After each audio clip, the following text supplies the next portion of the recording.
Significant untapped potential. That's how Marriott's CEO has described Africa's business climate. So the company's decided to bet on the continent in a big way, reaching an agreement to acquire one of its largest hotel companies, Protea. This deal will nearly double Marriott's distribution across the African continent, giving it access to 116 hotels and more than 10,000 rooms in South Africa and 6 other sub-Saharan African countries. Before now, Marriott had 10 hotels in northern Africa, but none south of the Sahara. One in North Africa, in the Libyan capital Tripoli, is still closed after the uprising that ousted Muammar Gaddafi in 2011. But political instability, sometimes a bugbear for investors in Africa, isn't something that concerns Marriott's Middle East and Africa president.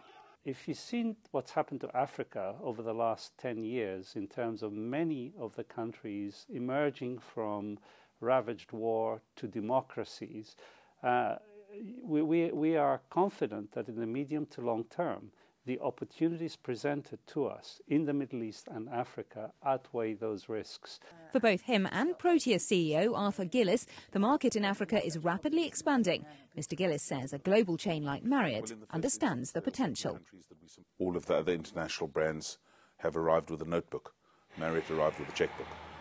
Marriott have said we are making an investment, a proper monetary investment, which is based on a very long-term plan. It's not based on today or tomorrow.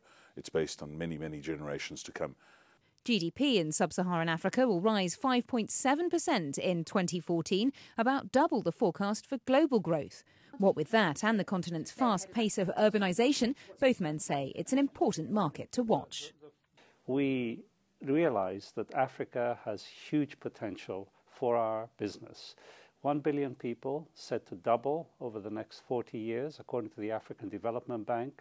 And these are the kind of metrics that actually fuel demand for the hospitality industry. All Protea hotels will keep their 3 brand names, and current employees are expected to keep their jobs. But Marriott will manage the booking system and rewards programme once the deal goes through.